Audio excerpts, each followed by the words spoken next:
Hello, everyone. Welcome to another Basics of Marxism class, part of Marxism School, brought to you by the Midwestern Marx Institute for Marxist Theory and Political Analysis.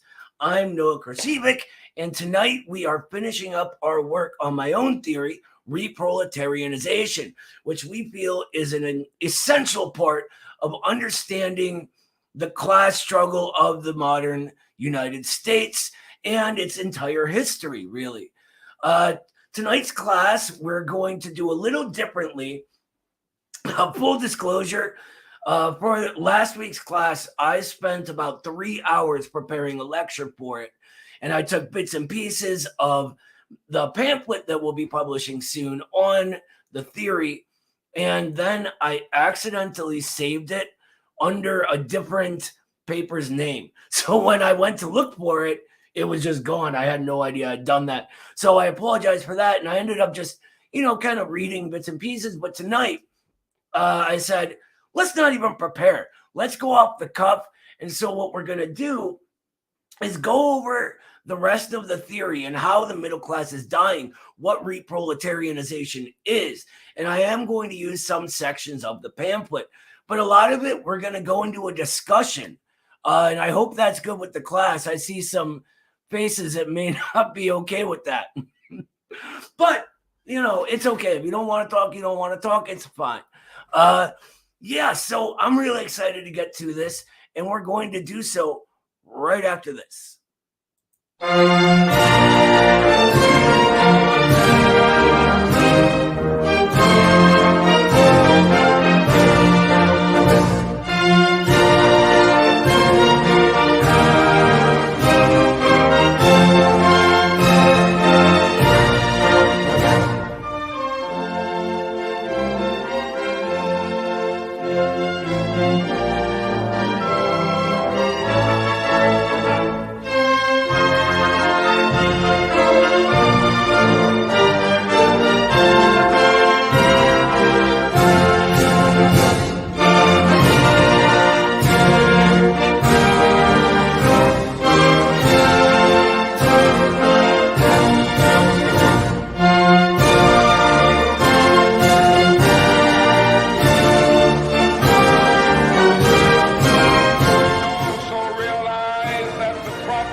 Welcome back, everybody. We got a super chat before we even started, and as you all know, we read all of those because this institute has no funding whatsoever. All of our funding to create all of this educational content and everything we do comes directly from you guys. And so while we're on the subject, make sure you click like and subscribe and all that good stuff. Visit us at patreon.com/MidwesternMarx if you are interested in helping out the Institute. But let's see what Ross Ion Cole says. He asks, who's the good-looking Irish baldy bloke in these classes? I have no idea. Never seen him before in my life. Anyway, I apologize. I warned you guys about the ridiculousness. Last week, let's do a quick update on what we did. We described what the Marxist view of a middle class is.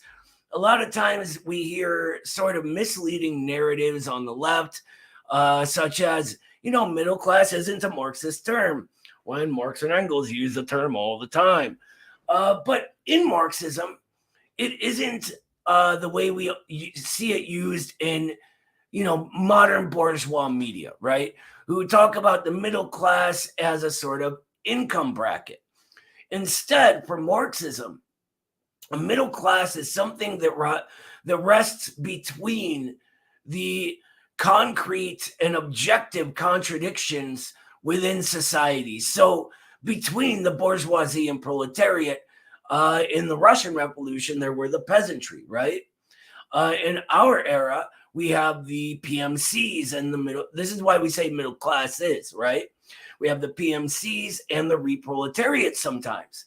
But what the Re-proletariat is the death of those middle classes and the process of them falling down to the level that we're at, where all they can do is sort of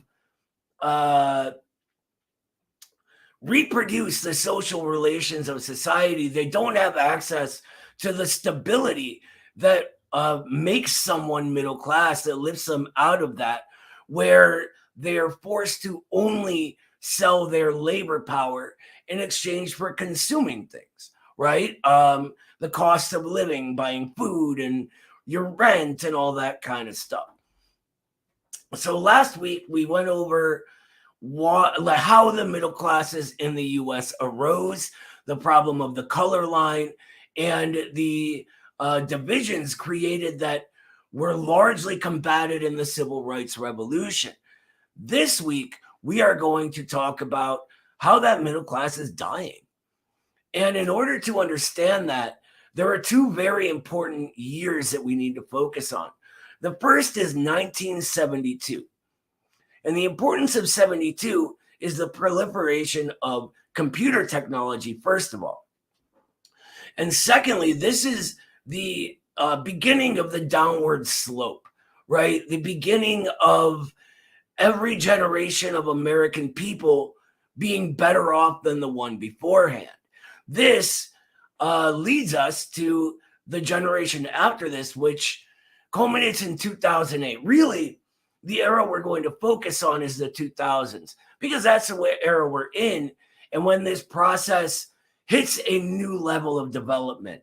And so in 2008, for anyone who doesn't remember it, that was the year that we entered the Great Recession, as they call it. And in order to really understand where American society is, where class struggle is, in order to understand the way out of the continually escalating crises that we find ourselves in, which honestly leads terrifyingly towards a possible nuclear war right now, making finding that way out absolutely necessary for the survival of the human race, we got to understand 2008 and the subprime mortgage crash as a tipping point for financed capital, right? In the era of imperialism, financed capital comes into being and becomes sort of supreme over all other capital, over industrial capital. In order to begin some sort of productive enterprise, one must go and get money from finance, right? Get investors and all that good stuff.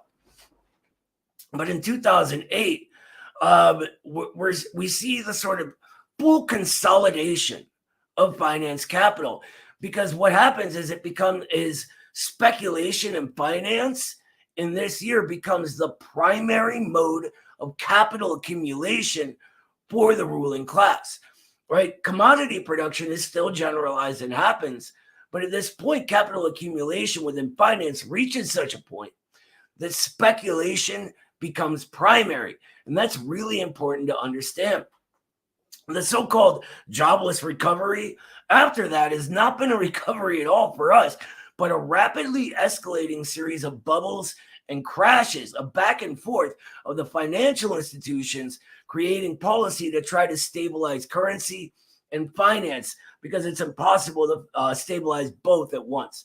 And this is basically the fully financialized version of the general crisis of capitalism and the introduction of the process we call re-proletarianization, or the creation of a new section of working people who are thrust down into the same role of instability that the industrial proletariat had been, unable to accumulate any wealth or stability, unable to do anything but reproduce the social relations of the last period of history, which the forces of production, remember, as what we were just talking about, are quickly moving past. This is the same essential outcome the rise of the industrial proletariat produced, but in contradiction with the parasitic financial bourgeoisie rather than the productive industrial bourgeoisie. Of course, it doesn't begin in 2008, right? 2008 is significant because that new force becomes dominant. we experience a change in the quality of capital accumulation. Before that, there were many quantitative changes, right? Then the destruction of the old thing giving rise to the new thing within finance capital. After World War I, American finance capital began investing primarily in real estate, right? The rapidly forming monopolies and things like mineral extraction rights, that kind of stuff. Those aren't productive industries, right? But parasitic ones. Rather than buying materials and means to produce commodities, means of production, and creating new value that is added into the economy, they simply claim what is and demand rents and tolls for its use. Well, Marx, Engels, and people before them like Locke, Smith, Ricardo saw this as the realm of taxation. This era sees a dramatic change. These become sources of capital accumulation instead. Wall Street became the place where mergers, monopolization, and the formation of trusts went down, all in the effort of sucking as much wealth out of creating nothing as humanly possible. Since the bourgeois state was not taxing away these rents, this gave big monopolies something of a free ride on the backs of the American people. Speculation firms would borrow from banks and buy rent extracting privileges, and around the accumulation goes, right? All real estate becomes rent extraction in some way. I'm going to repeat that. All real estate becomes rent extraction in some way. Now, fast forward to our era, to the 2010s, actually, and we have a situation where the vast majority of all value in homes is owed to financial institutions. All of it is going to the banks, not to the state, and certainly not to the communities in which the homes are located. Of course, we need to remember that these homes were part of the stability that made the middle classes possible, right?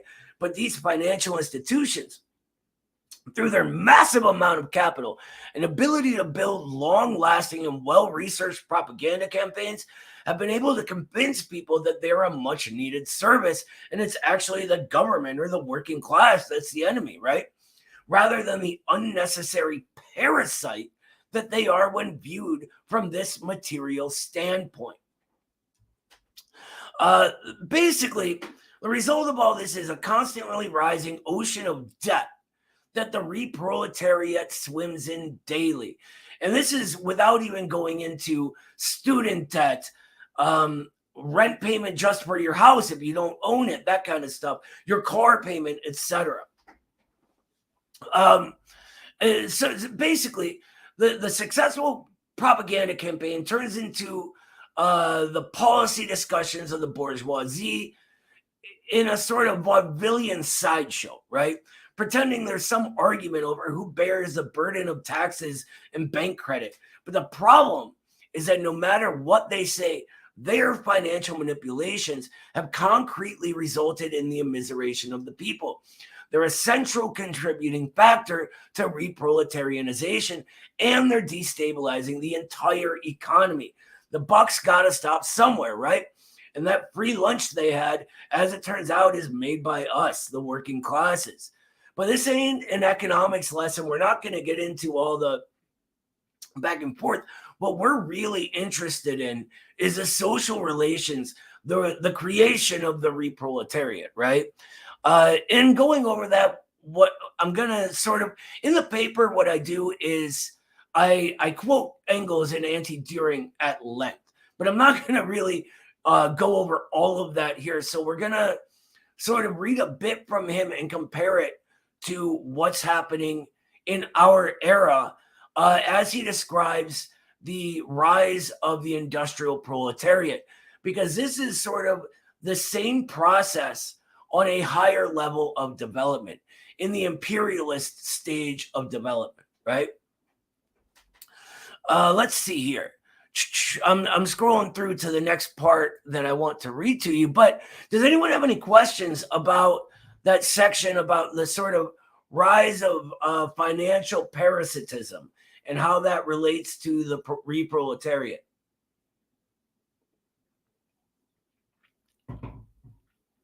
Okay, great. I had a quick question. Sure, go ahead, brother. If you could just for a moment, I know you didn't want to get into the weeds of the economics too much, but just elaborate a little bit on the real estate as a form of rent extraction. Hmm. Just a little bit more. Thank you.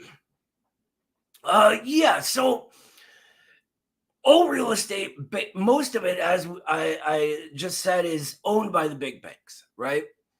And when we buy a home, rather than building equity in the home, like what used to happen when the loans were very fixed, right? Most of that value is actually owed to the banks, right? You got a 30-year mortgage, and this accelerates after 2008. And this counts as an asset on the bank's books. Um, our property taxes increase as a way to increase that asset, right? And then when the whole thing goes belly up, as monopoly rents come into it, et cetera, and I mean, just locations affect the value of that sort of thing.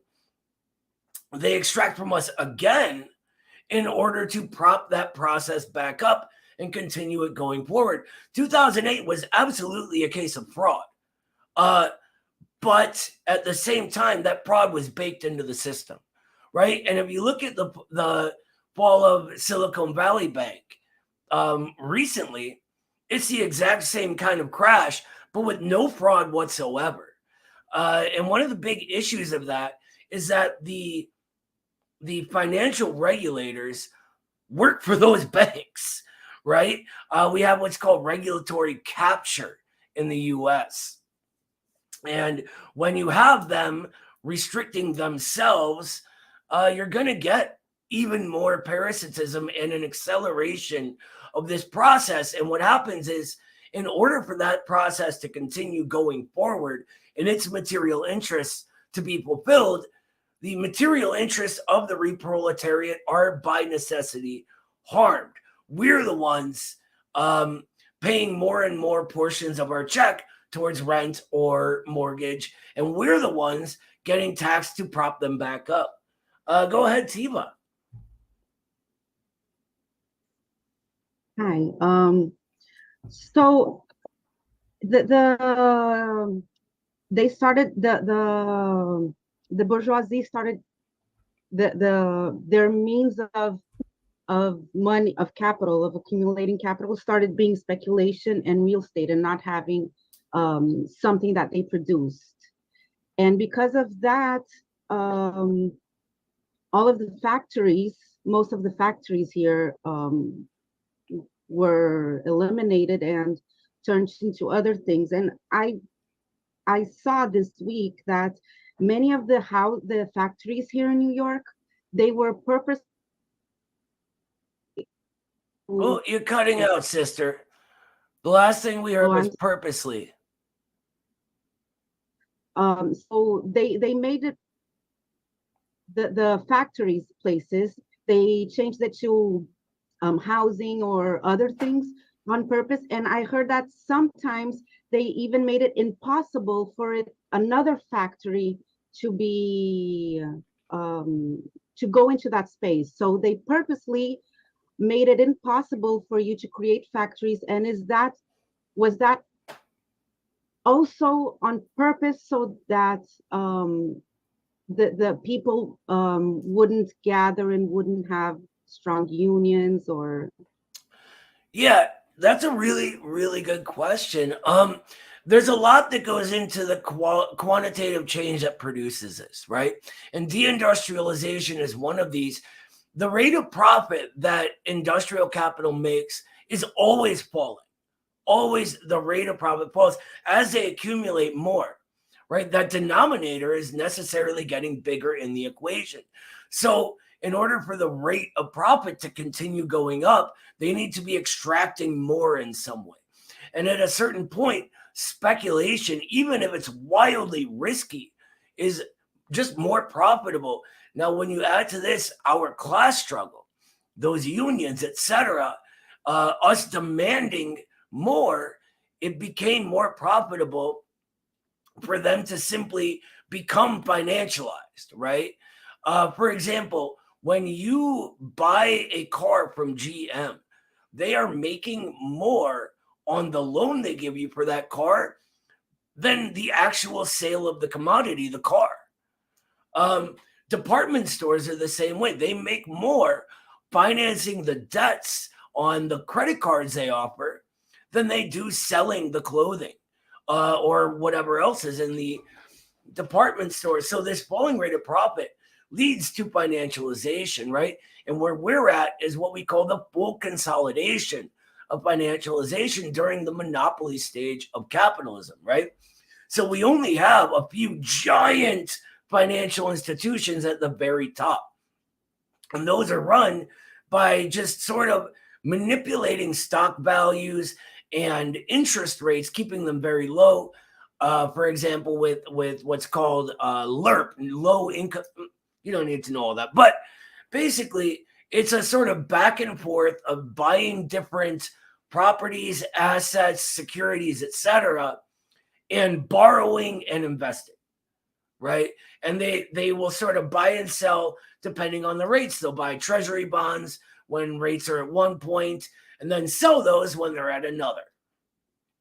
But deindustrialization goes really, really far into this, because even bringing production back here is just, it would destroy their entire system they have built up. We need something new that can handle all of that coming back to the US. One of the reasons socialism isn't just a good idea, but a necessity, because as the anti-imperialist movement grows and grows, their sort of hold over being able to extract and own enterprises in other countries loosens, right? And so their class struggle gets to that same level that they've been denied. That's what their class struggle is, right? Fighting their way out of underdevelopment, being held in underdevelopment by our ruling class. Great question. Go ahead, Ed. Yeah, if I may, I don't mean to presume anything here, but offer basically when our financial system is an entirely a mountain of debt.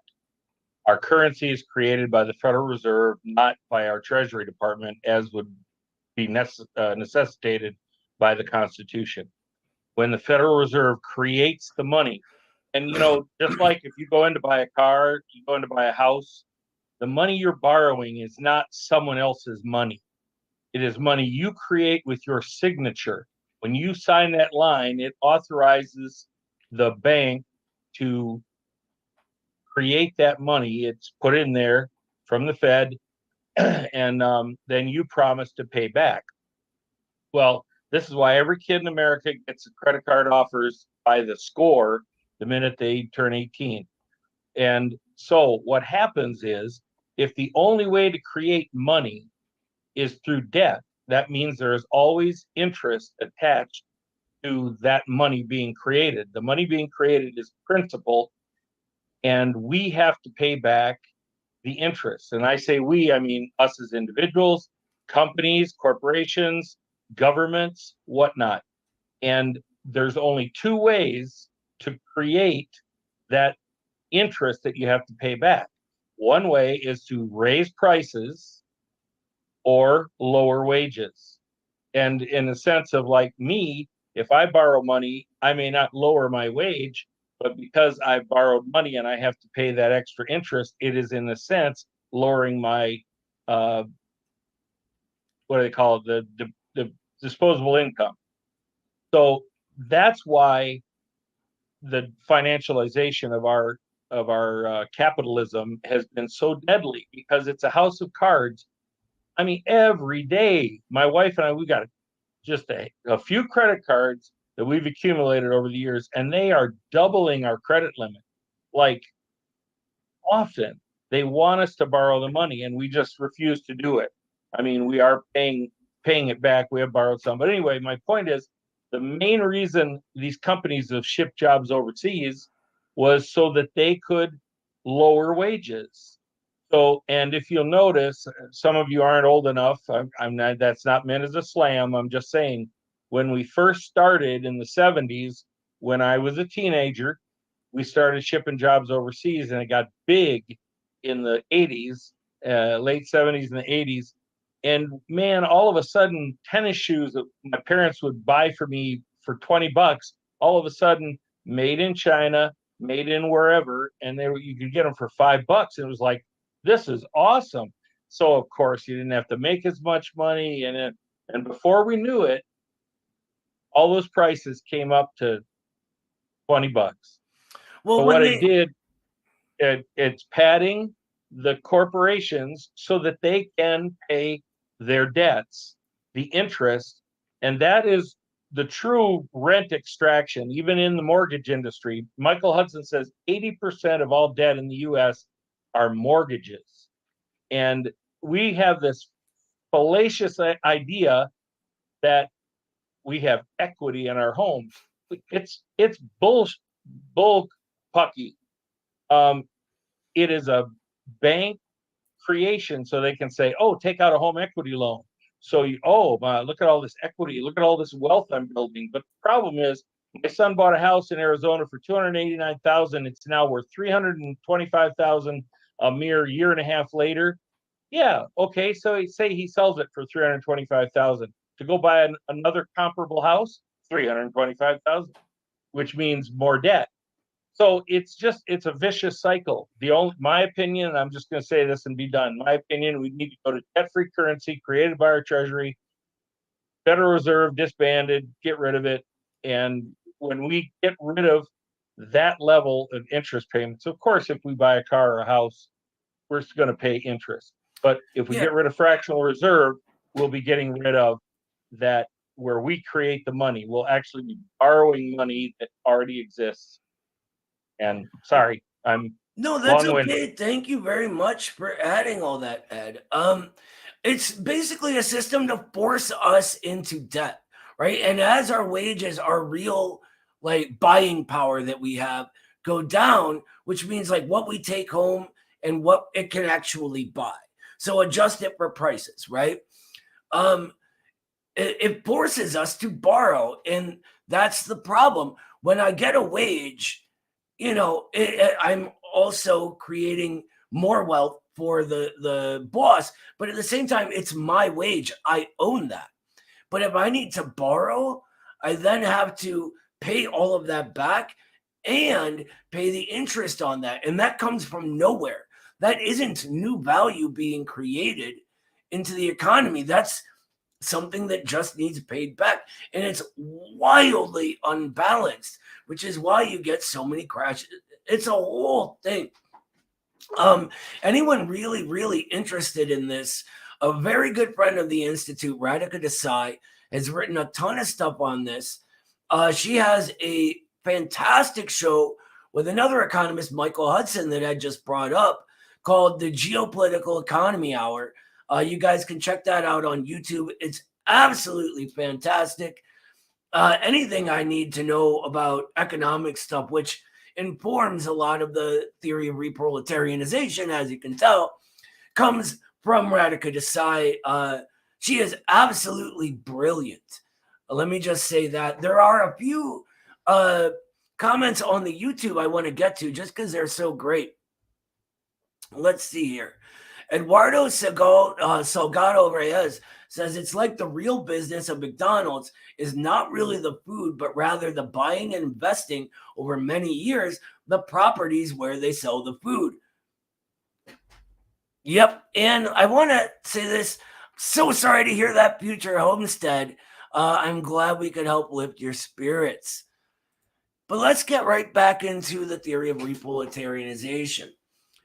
Now that we sort of have an idea of what's happening, of how this financial manipulation causes the re-proletarianization of the people, if you remember, the middle classes, all of that stability was based around the ability to accumulate something, right? To not just live paycheck to paycheck, to be able to save up, put your kids through college, when, college wasn't also just a way to get us in debt. It was actually owning that home before this sort of mirage gets revealed. it was like the not just consuming, buying means of consumption, having something more that raises you out of being in that direct contradiction with the ruling class. You become part of the middle, right? And so what happens to the middle and what happens to people as industrial capitalism comes into being? We sort of touched on that when we went over socialism, utopian, and scientific, if you guys remember. So we're going to go right to Engels on this because he describes it just fantastically, the best I've ever heard. Let's see here. Let me get to it right here. He says, the present situation of society, this is now pretty generally conceded, is the creation of the ruling class of today, of the bourgeoisie. The mode of production peculiar to the bourgeoisie, known since Marx as the capitalist mode of production, was incompatible with the feudal system, with the privileges it conferred upon individuals. Entire social ranks and local corporations, as well as with the hereditary ties of subordination, which constituted the framework of its social organization. The bourgeoisie broke up the feudal system and built upon its ruins the capitalist order of society, the kingdom of free competition, of personal liberty, of the equality before the law of all commodity owners, of all the rest of the capitalist blessings. Thenceforward, the capitalist mode of production could develop in freedom. Since steam, machinery, and the making of machines by machinery transformed the older manufacture into modern industry, the productive forces evolved under the guidance of the bourgeoisie, developed with a rapidity and in a degree unheard of before. So that's the first section I want to focus on. Engels explains that as the mode of production advanced, it outmoded the old relations of production, right? And the bourgeoisie becomes a ruling class. None of the relations of production from the previous feudal order could survive that change, right? It's that change that's key to the potential within it for more change, right? There was simply no possibility of continuing on in the old way. This is, of course, our interpenetration of opposites making a whole, right? And it makes perfect sense explaining why it was that period in which Marxism arose. As the theoretical section of Anti-Düring explains, ideas don't arise out of nowhere, right? They're responses to what creates them that can be harnessed to create new conditions, which create new ideas and on and upwards in spirals, as we say. Engels says that directly, explaining how the crude and undeveloped bourgeois society could only produce crude and undeveloped theory. If you guys remember our socialism, utopian, and scientific class, that was the utopians. It took it further, it took further development for a Marx and Engels to arise out of it. But to go back to the important part, it's the conditions we find ourselves in that builds who we are, right? What problems lie in front of us give particular characteristics to the way we approach those problems, the way we think, everything. This is why we see waves of radicalization at times like when the time Engels is describing, right? Things can't continue in the old way at those times. And so you get those waves of radicalization. We don't simply get it into our heads that things are bad and have to change, as the great philosophers of the 18th century believed. The kingdom of reason, TM, these great philosophers dreamed of, actualized in reality as, and could only actualize in reality as, the kingdom of the bourgeoisie. Anyway, things become impossible to go on without changing, creating new ideas on how to approach change. And in the situation Engels was describing, that's precisely what happened. The relations of production had to change to suit the new mode of production through the revolution, right? The kingdom of the bourgeoisie. But Engels goes on from there. He says, just as the older manufacture in its time and handicraft becoming more developed under its influence and come into collision with the feudal trammels of the guilds. So now modern industry, in its complete development, comes into collision within the bounds in which the capitalist mode of production holds it confined.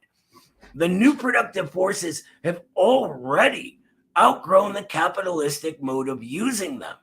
And this conflict between productive forces and modes of production is not a conflict engendered in the minds of men, like that between original sin and divine justice. In fact, it exists objectively outside of us, independently of the will and actions, even of the men that have brought it on. Modern socialism is nothing but the reflex in thought of this conflict in fact. Its ideal reflection in the minds, first, of the class directly suffering under it, the working class. And here, along with going over what we just stated, we get to the beginning of those proletarian movements, right? Which culminates in their inability to continue on in the old way once again. But we're not going to stop at Engels, right? Because it turns out the modern industry had to keep developing even as this happened. After all, and therefore it needed ways to extend its life past this point. In 2023, we also have to add Lenin, right? Who was alive during a period that Engels just wasn't able to see. It's Lenin who teaches us how the monopoly imperialist cartels develop. Rather than productive, competitive industrial capitalism, we begin to see the consolidation of finance capital over production. What better way to ensure profit than to not only buy out your competition, but the companies that produce the materials that you need to make the commodities you sell and their competition too, right? Entire supply chains begin to fall under the ownership of a handful of conglomerates in this period. Finance begins to sink its tendrils into the economy, one sleazy little parasitic tentacle at a time. The same process that Engels described, again, happens here, but in a form particular to the more advanced conditions and social relations of that time. Or, as Lenin calls it, a development that repeats, as it were, the stages already passed, but repeats them in a different way, on a higher plane. And the new monopolistic international form of capitalism, the international class struggle, takes on a new importance, and weak links in the chain of capitalism begin to form. Here, we have two interconnected contradictions to contend with. The contradictions in each country between bourgeoisie and proletariat, and the contradiction between the imperialist bourgeoisie and the nations they must subjugate to continue their accumulation and extend their lives, like we were just saying. Now, Lenin goes into that way better than I could ever hope to do. So we'll leave Lenin to do that, right? What we're concerned with here, for the purposes of re-proletarianization, is the effect that this and the creation of finance capital has on the working masses of the imperialist nations, and most specifically of the United States of America. As it's the USA that the big question we asked last week sort of revolved around, right? Why haven't we had a socialist revolution?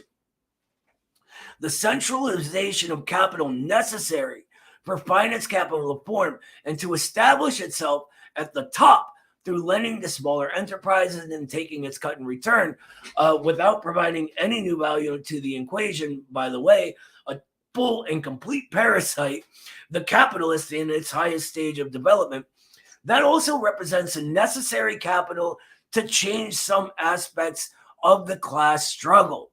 Wins for the proletariat within imperialist countries can be taken out of this great mass of accumulated capital now, right?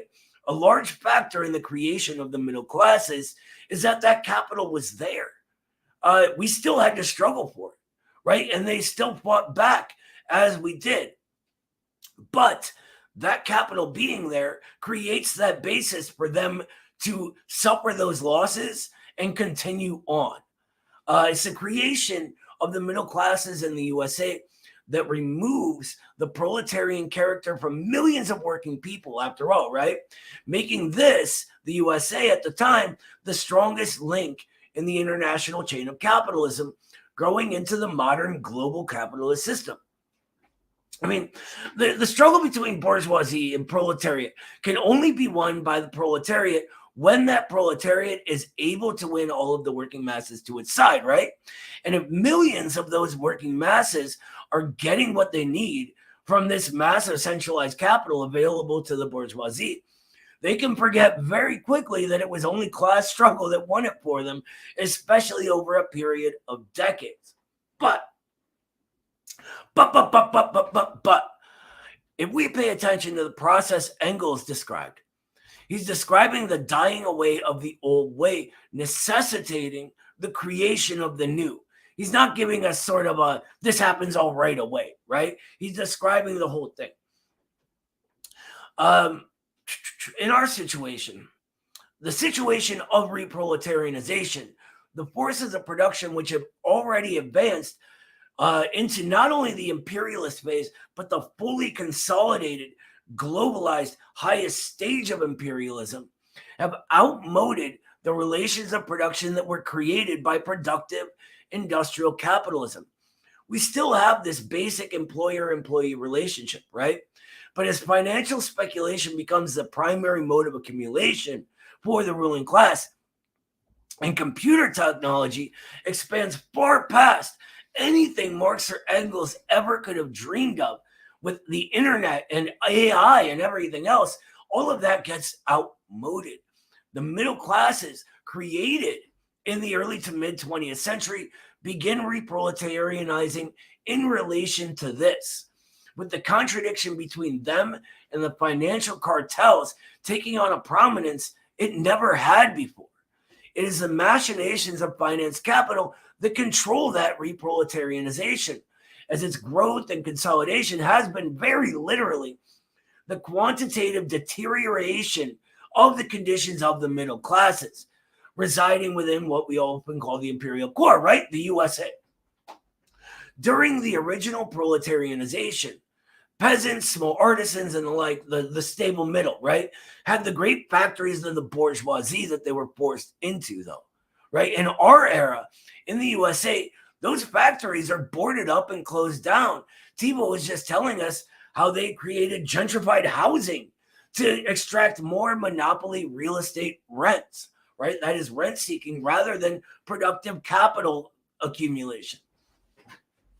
NAFTA, TPP, and other international trade policies written by finance capital only makes this easier and produces legal forms for this globalization to take place. This is the sort of superstructural reflection of the direction the economic forces are already going in. The real economic foundation it rests upon is technology and finance. The capital and technology were finally proliferating to a point where it could be done. And so it was done, right? We couldn't have done all that before computers, the internet, etc. The labor of countries held in states of underdevelopment and overexploitation was far easier for these cartels to exploit, right? Because they could pay them less and then sell the products for more anywhere else, now that it's all globalized. At the same time, if there are no giant factories and production facilities in the US, it ensures the fight against the working class goes better for them, right? Without a physical ground for a union to form, there's no union. Without the risk of unions, there's no risk of red unions. This allows the propaganda war to be waged more easily, as people are no longer in such close proximity to each other all day in factories, talking about how messed up it is that we break our backs to make some suits we'll never even meet rich, right? And maybe we should do something about that. A network of storefronts with only a handful of service workers in each one is far easier to shut down if talk of unions begins than an entire factory. And it doesn't impact profits so much because guess what? Speculation is that primary form of accumulation. Wild how all this works, right? Let's sort of go back, though, to finance for just a minute. The primary form of lending that financial institutions engage in, right? It's not that embryonic form of Lenin's day anymore, as we're going over. That's sort of, I don't know, we're past that stage now, right? Now our ruling class's primary mode is through that speculation. Now our economy is based on that speculation, and the debts and economic rents, which are counted, by the way, the same as productive capital within these financial institutions, and brings with them their own crises and crashes like we went over. The point that they don't mark a difference between productive and unproductive capital, between earned income and unearned income, is very important to register, because it allows this addition of fictitious capital, which brings with it even more types of crashes and problems, to just go right in without even thinking about it. Since 2008, the turning point, there's literally been $9 trillion from the Federal Reserve in quantitative easing to these financial institutions, right? Which is basically aimed at increasing stock, bond, and real estate prices, right? Or increasing the value of investment portfolios for the cartels. That's how the financial institutions make their money, through value manipulation on both the front end, like we said before, and this back end, with the actual production of commodities taking on a very secondary role. Long gone are those days of market competition creating a steady advance of the productive forces, right? That led to this monopolization and the continual drive to overcome a rate of profit that can't help but fall, even as those firms accumulate more and more. Monopolization leads us to smack dab the middle of an era of planned obsolescence and crappy commodities designed to break or go bad within a short amount of time, right? Forcing us to continue buying from the monopoly cartel in question. Now, those cartels and a handful of elite financial institutions, they own and control everything. And they're increasingly dangerous attempts to continue accumulating and stabilizing an inherently contradictory and impossible to stabilize system that comes at the expense of us, of not just the proletariat though, but the re-proletariat, affecting negatively their entire situation on this more mystified level, right? At the same time as it's mystified, it's the same old contradiction between the toiling masses and the ruling class. It's just got all these complicated steps on top of it, as the sort of ruling class has tried its hardest to prolong its lifespan, right? And so often we don't even think about that contradiction, how their material interests being fulfilled means ours are getting worse. Our lives are getting worse. There's a reason the vast majority of Americans work paycheck to paycheck right now, right? There's a reason that children go hungry. A fifth of our children don't have enough to eat. In the richest country of the world, that should not be possible. But the irrationality of this contradictory system makes it like that, right? I know that I threw a lot at you right there, right? So if anybody has any questions, let me know. Yeah, we can go over a few parts. It gets a little economic at times, but really we're just drawing the empirical basis of this contradiction. Go ahead, Kyle. Could you just say all of that again? Appreciate it. Just joking. Yeah, you can do that by clicking the little button that says leave, and you'll hear me say it again, I promise. Hold on. Let me donate. I just messing around. No, I was appreciating everything that you were saying. I am just folding a little bit of laundry while I listen. So great. I'm seeing a lot of stuff in the YouTube chat. So thank you everybody for all of that. And thank you, Cobra, for handling the moderation. I guess let's just keep going then. Really, what I want to get at is this sort of deterioration that accelerates into reproletarianization in our era is an inherent part of the process of imperialism, right? And there is a relationship between the international contradiction and the national one.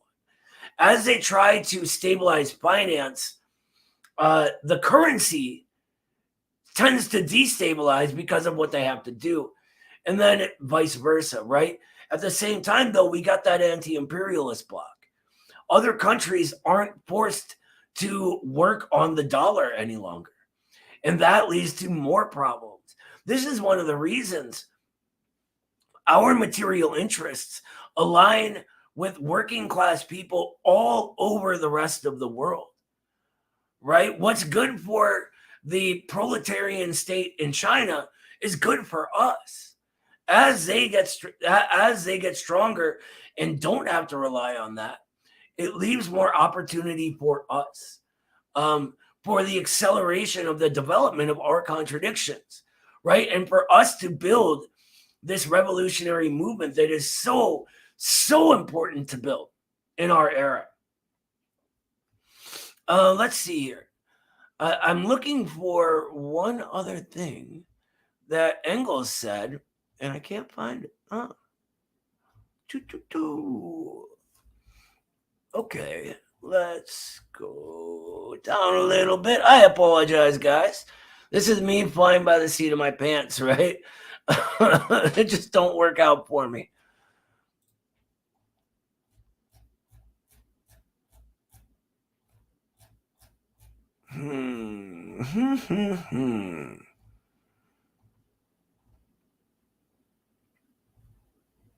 Okay, maybe I won't. I can't find the exact quote, but that's okay. We'll basically summarize what he says. As the proletariat is coming into being, that entire stable middle is thrust into a life of instability. All of the artisans within the city that are left are now in the most precarious of situations. And this is the exact same process that our middle classes are going through, right? That used to be stable within the PMCs. Only the tops of the PMCs are even left there. I mean, it may seem like a lot because they're so loud, but it's mostly dying away. The amount of jobs, even as technology forces more white collar work to happen, the amount of competition for jobs drives the wages down, so that you have people that take internships that are unpaid just for a chance at a job at a certain place, right? And even in a lot of these sectors, they just don't make enough to live on anymore. By the time, while you're going to college, they're saying, oh, go into this, right? But by the time you're done, that market is saturated, the wages dropped, and it's no longer a viable option. Anyway, let's go to Marx, right? And I think what's interesting about, I don't know how many people watching this or in the class have read The Grundrisse by Marx. It's a fantastic book. It was never supposed to be a book, though, actually. It was really his notebooks for himself, his notes to himself, right? In 1953, though, they publish it, and that gives us access to all these inner thoughts of Marx, and that's been huge for those of us engaged in class struggle, right? None of that's really the point, though. Oh, I'm sorry. Go ahead, Kyle. I was just going to ask, is that the one that's like 900 pages? Is that why it's so long? It's like all his notes collected? Yeah, and it's got his shorthands to himself. You really got to learn how to read it. But once you do, it's not hard. It's fantastic. One of the most enlightening reads ever. Anyway, so in the Grundrisse, Marx talks about the centrality of labor time, right? So in industrial capitalism, labor time becomes the measure of value, right? And then that value gets realized when commodities are sold. So the amount of time, social average of time going into the production of a commodity is what creates the value of that commodity above and beyond the materials it took to create it, right? Then that gets sort of realized when the commodity is sold, the realization of value in its form, currency. But what he says, interestingly, that we relate to our present situation, he says, as soon as labor in its direct form has ceased to be the great wellspring of wealth, labor time ceases and must cease to be its measure, and hence exchange value must cease to be the measure of use value. The surplus labor of the mass has ceased to be the condition for the development of general wealth, just as the non-labor of the few for the development of the general powers of the human head. With that, production based on exchange value breaks down, and the direct material production process is stripped of the form of penury and antithesis, or a contradictory situation, right? So what's he saying here, right?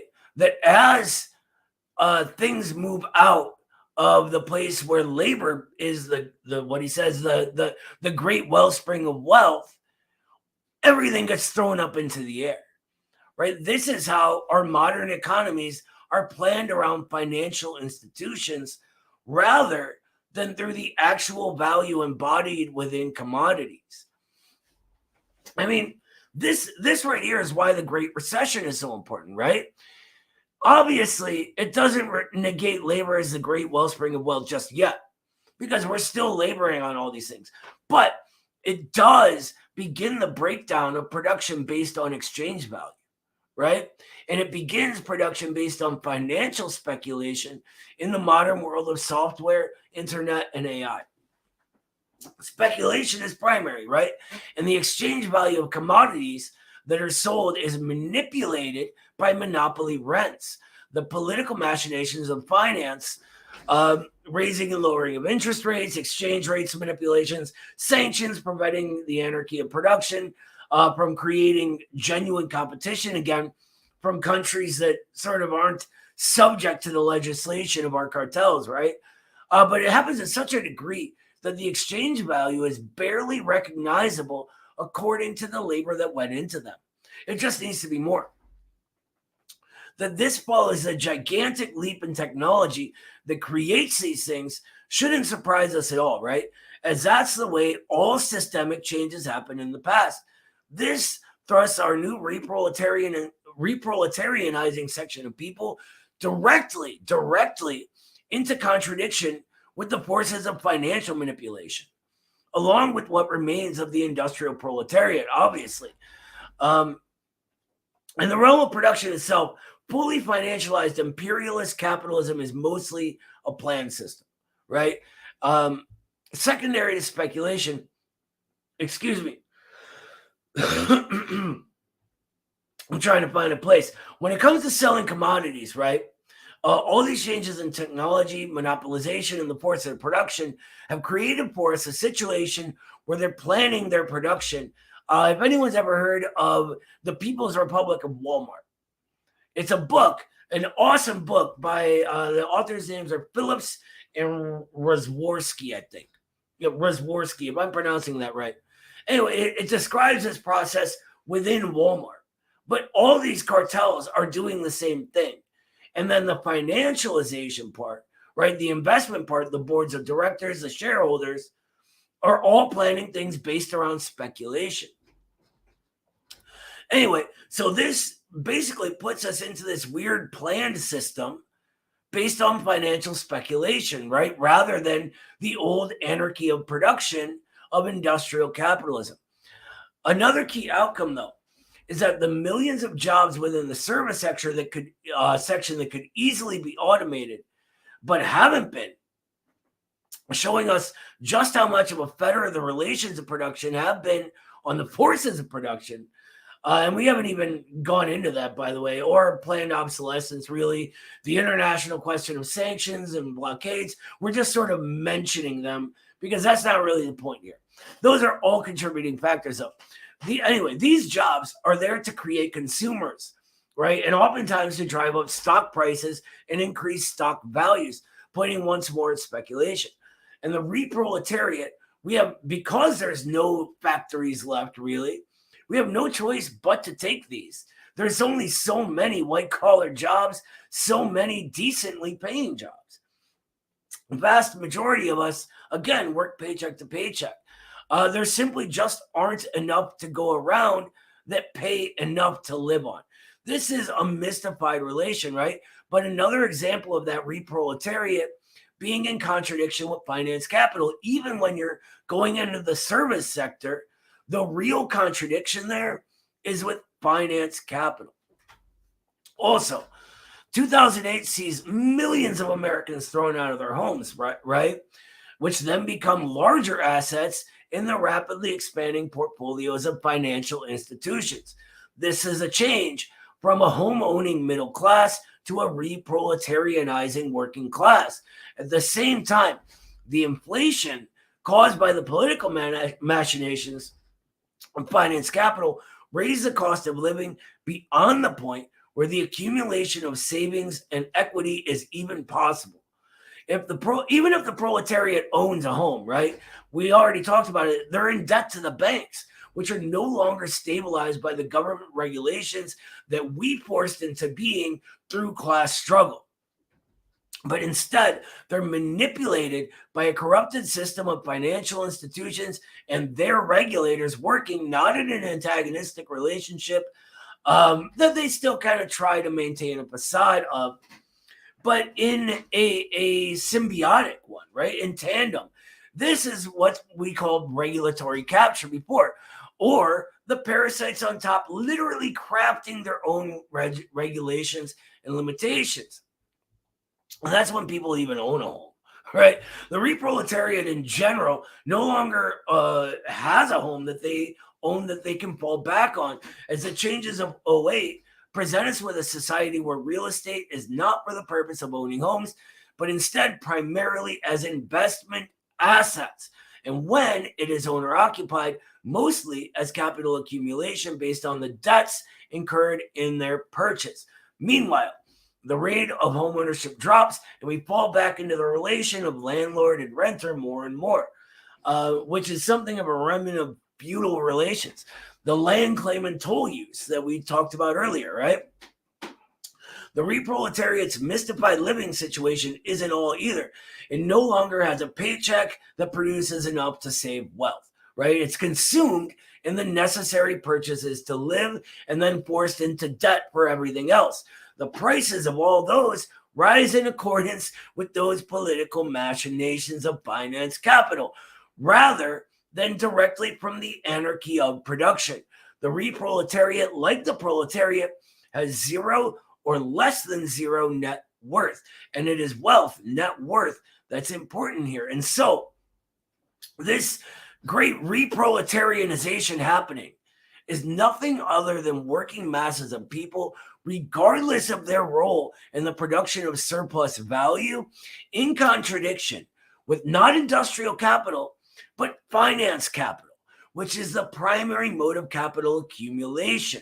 This re-proletariat advances its material interests only at the expense of finance capital, and finance capital advances its interests only at the expense of the re-proletariat. The re-proletariat develops in relation to its expansion.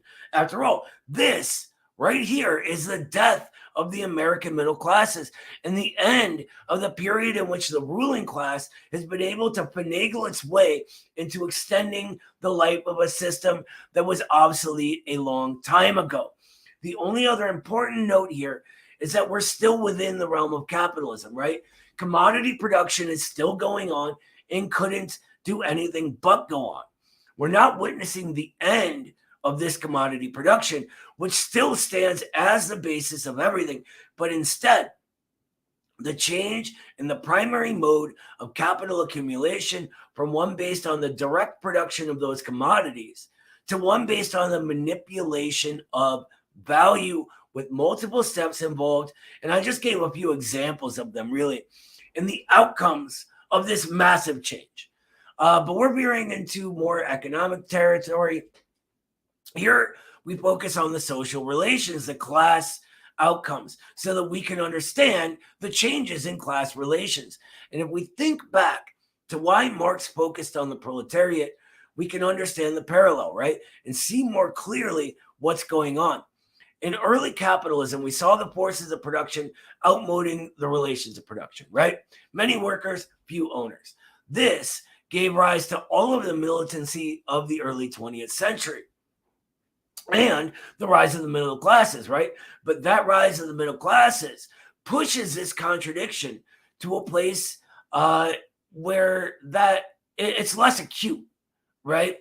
The fall of the middle classes marks the end of that era. And the rising militancy of the working classes is proof positive this is the case. But that isn't all. It seems that the relations of production, having advanced so far during that era, will once again be outmoded by the forces of production, pushing the new section of people, the re-proletariat, into just such an acute struggle, the acute struggle that was sort of papered over, with finance fully consolidated, production globalized, and the technological revolution producing just insanely efficiently. With AI, the internet, the relation between employee and employer may itself be impossible to continue. And finance isn't the only factor here, but the progress of technology itself, right? With AI, even creative jobs can now be automated. What that means, morally speaking, I mean, who knows? But it's already happening. An AI graphic designer, for example, can spit out thousands of images in a second, whereas a human being would be working on them for weeks. Very similar to the way the spinning jenny revolutionized textile manufacturing, right? And what are the common jobs of the re-proletariat? Fast food service, for instance, could be fully automated, but what would happen to all those workers? The system as it is now came about organically, right? It sort of assembled itself bit by bit to serve the ruling class according to the old relations of production. These service workers need to consume basic necessities of life, and even how they qualify for the debts that are forced on them is based on that, right? They've already been tossed out of a higher part of the working class with deindustrialization. There's nowhere lower to go. It's only the beginning, right? But it signifies a dramatic change in how production and therefore reproduction is carried out. Does that sound familiar to anybody? It should. It isn't quite the same. It's a more mystified version of the relations of production on the way out of feudalism. The old forces of production created a new necessity, having outmoded the old relations of production. Something new didn't just form haphazardly or by mistake or by some random decisions of powerful people, right? Something new needed to form based on the new way things had to be done, and form it did. The rise of the re-proletariat, the era of re-proletarianization, is the beginning of a new revolutionary era within the imperialist core, within the USA specifically. It's the death of the middle classes, just as the middle classes of peasantry died off in the original proletarianization. But within the deindustrialized centers of imperialism, there is no concrete productive base of the economy that can serve a similar function as the great factories of the early bourgeoisie in the era of proletarianization. The last period of history has torn up the mask that was put over the relations of production during the period of the middle classes, and people are waking up to the world around them. The necessity of change. But change to what? Right? That's the question. That is where we come in. The only possible solution here is within the working classes, within the proletariat and re-proletariat. It is our material interests that need to drive society forward. The only solution, therefore, is socialism, a society that functions to serve the masses within that society rather than the individuals of its minority ruling class.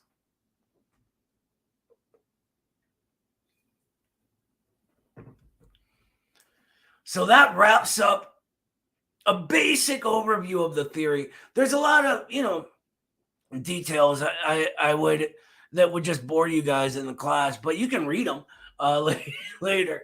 Does anyone have any questions about that? Maybe I feel like there might be a few.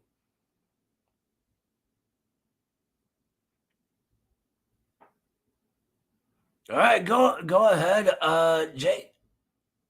I just wanted to ask if you think 3D printing will change will be significant in any sort of way to the change of mode of production, Absolutely, especially accessibility of it. Yeah, no, that's a fantastic question. 3D printing technology is being purposely held back right now. There is so little money gone into that when it is such a breakthrough.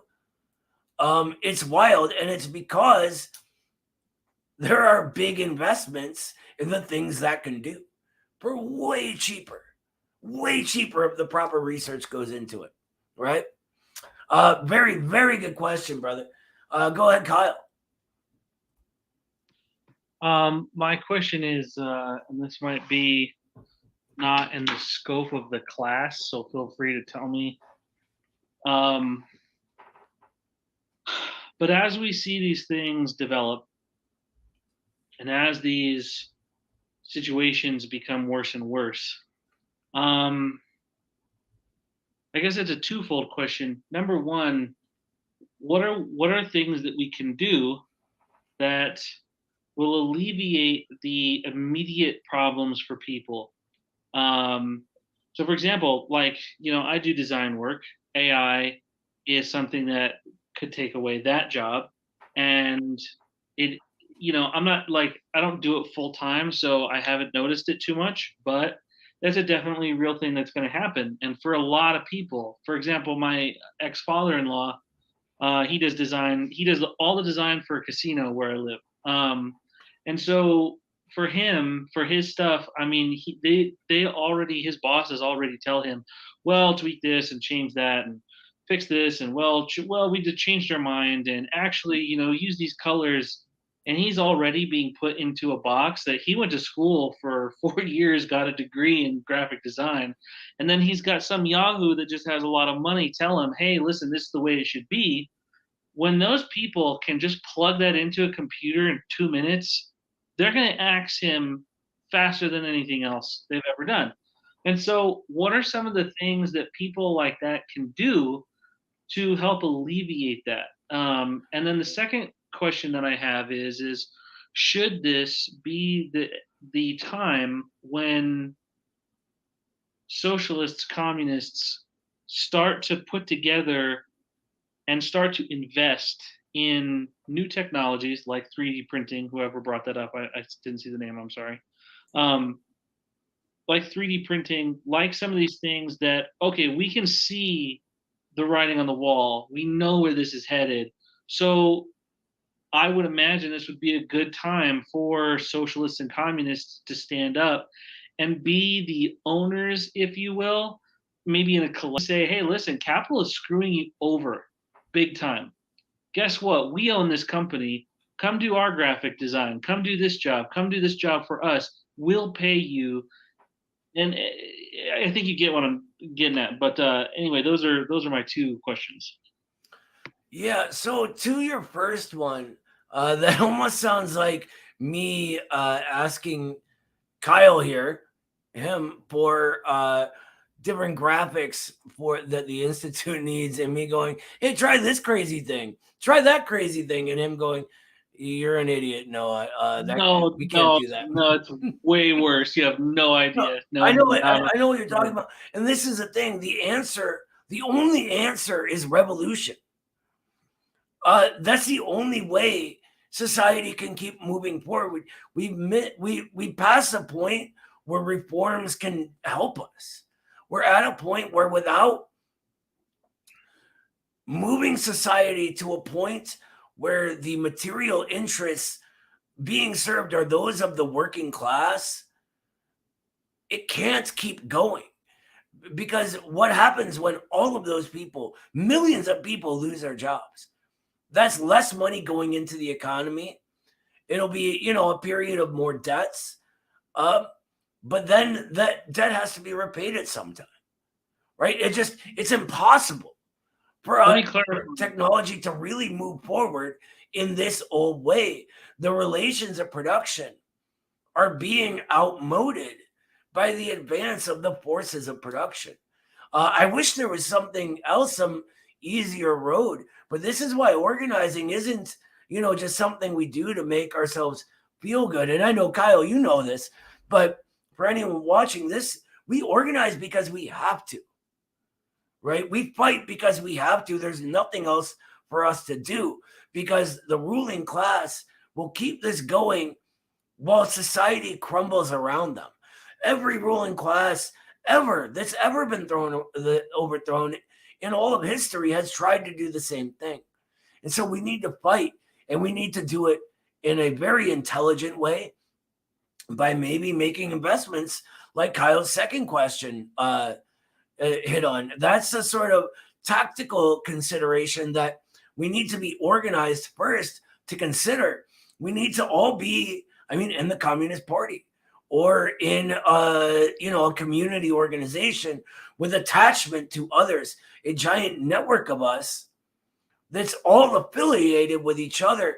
This is why at the Institute we're really, really, really, really, really, really, really, really, really, really, really, really, really laying emphasis on stopping all the bickering, all the divisions, all the debates that make people hate each other, and into getting to work, getting things done, because the world my son grows up in isn't going to look like this one, right?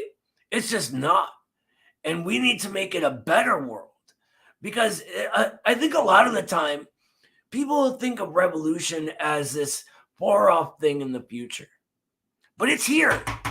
It's now. Building it is right now. We're out of time to wait, and out of time to allow others to do it for us or make things easier on us. It's not going to get easier. It's going to get harder. But we got to find it within ourselves to be able to pick up that fight. And, even if, don't get me wrong, the party's not perfect, right? There are a lot of problems, and we'll get into this as we go over a few of the conclusions coming out of the middle classes, right? The period of the middle classes means the middle classes had dominance within the left, right? And there's a lot of that middle class prejudice in every organization, from the Communist Party to libertarian groups to your city council. Everywhere has these. It's an issue, but it's an issue that Marxism can help us get over in the Re-proletariat, and the necessity of having to advance and having to work together, even when we disagree on things, will sort of lead us to overcoming. Go ahead, Ed. Yeah, I just wanted to base off of your comment about we all need to get along. I was called by a DSA member today. For the first time, I was called a tanky. And I was like, well, is that supposed to be derogatory? I said, a badge of honor, I guess. So yeah, I just thought that was now funny. You're in the club. You're officially in the club. You've been called a tanky. Wait till you're called a class reductionist. That's another one. Oh, yeah, maybe soon, hopefully. Yeah, it's funny when I think they began using tanky like 8-9 years ago again. It's interesting. It comes out of the 50s. I think it was 56.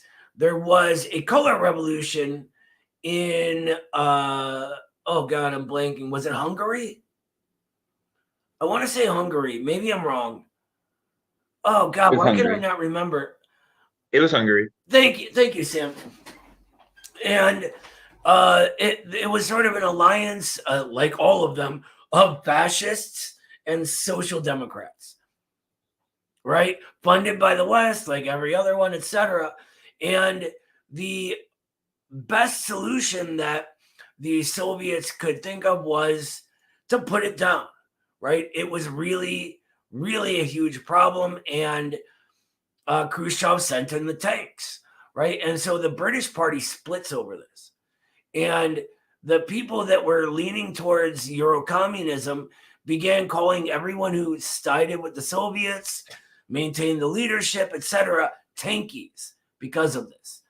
And so the term develops as a way to say that you're just following whatever the Soviets did dogmatically because they were the Soviets and they could do no wrong for you, which doesn't ask the important question of, well, was there a reason?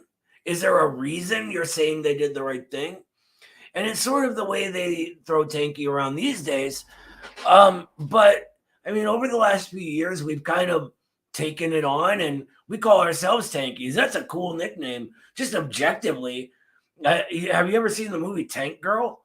I mean, come on. Like, I want to be a dude that drives a tank in some crazy wasteland. That's awesome. That's what I think of when I hear the word tanky. But congrats on your first being called a tanky, brother. Was Emily or Kyle next? I think it was Kyle, right? Yeah, but Emily can go first if she'd like. Go ahead, brother. So my question is kind of a follow-up. So a lot of people will say, you know, hey, we've got to prepare for the revolution, and I'm less and less convinced as time goes on that a revolution is going to look like the Bolshevik revolution. It won't. Oh, it 100% won't. And so when I think to myself, I'm like, well, you know, a lot of people will talk about, you know, especially like Maoist types will talk about like, well, we just need to seize the government and everything. And it's like, yeah, right. That's going to happen sometime soon. Sure. So when I think about what we can do, so if we're seeing an industry die, or if we're seeing Well, the way, let me interrupt you real quick. I think there's a lot of LARPing that goes on, right? That people think seize the government and they think things are exactly as they are right now. And, you know, the Maoists in their little berets walk into the White House and go, this is ours now, stick them up, right? That's a LARP.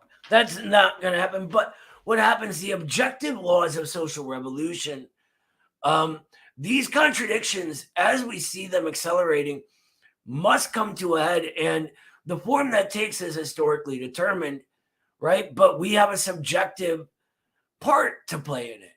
Now, that doesn't mean it will be any particular thing, but there are things we can definitely say, come on, it's not going to be that. And when they talk about sort of, there's a lot of issues with the ultra left and dogmatic thinking, and, you know, we need to surround the cities with the countries, all that stuff. But I think a lot of what I'm trying to say is that as these contradictions continue developing, the legitimacy of the state is crumbling on its own. So when we're at this like period a few years down the line, whenever the taking of a government doesn't happen the way you think. It happens with, you know, how did the Sons of Liberty do it? They held their constitutional congress after the war, etc., right? There's a lot of steps that go into anything. And I'm not saying we, you know, all go to war or whatever, but there are many sort of like changes that are going to happen between then and now. So when we think about it, we have to think about it in that future period and what that could possibly look like. Right, I agree, and that's why.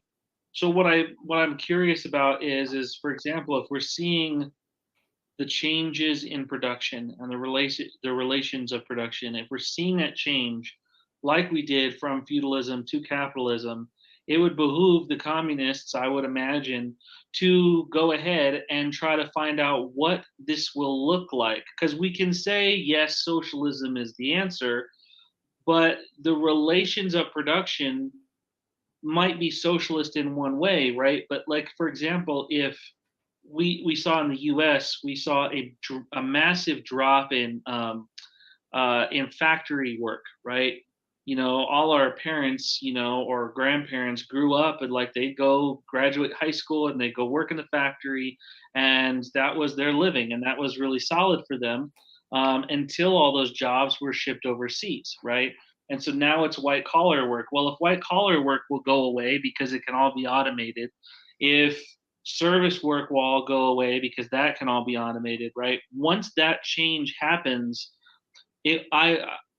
like I said, it would behoove the communists to figure out where the change is going and try to anticipate that so that they can invest early in what will be that new form of how people get a living, right? Because it will be there whether we get socialism or not.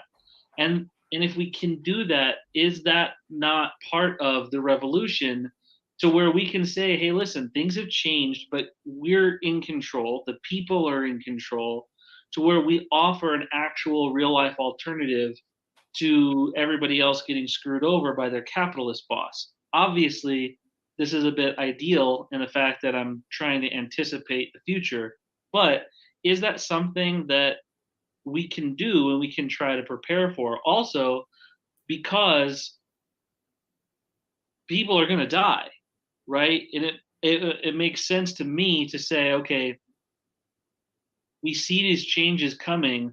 We don't want to just wait around for shit to hit the fan. Not that it won't hit the fan, but when it does, maybe we can lessen some of that impact because we were thinking ahead.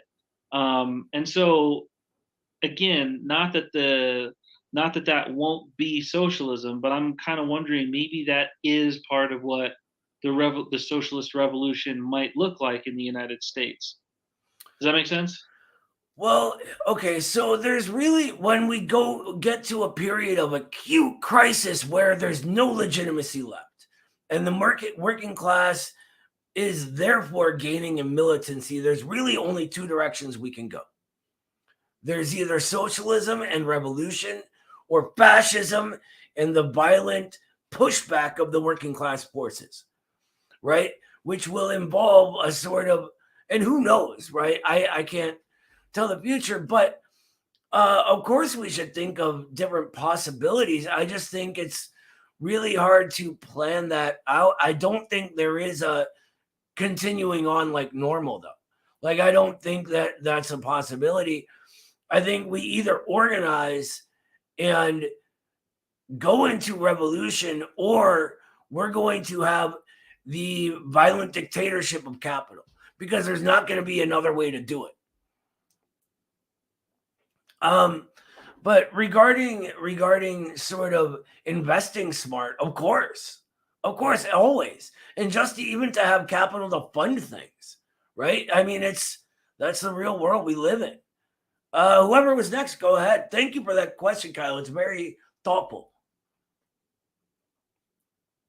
So, we were talking about home ownership and how that has fed into the process of re-proletarianization, and it just sort of made me think about because we're talking about how it's sort of this fake creation of value, and you're sort of always in this debt wheel, and meanwhile things get more expensive and more expensive. And it just brought to mind what has been going on recently in California, and it's sort of related to climate change too, when we've talked about the costs of production not truly being reflected in the value, and environmental degradation is part of that. Well, wildfires are happening, and so we've had, I think, 3 major insurance companies announced in the last year or so that they will not insure homes in California anymore.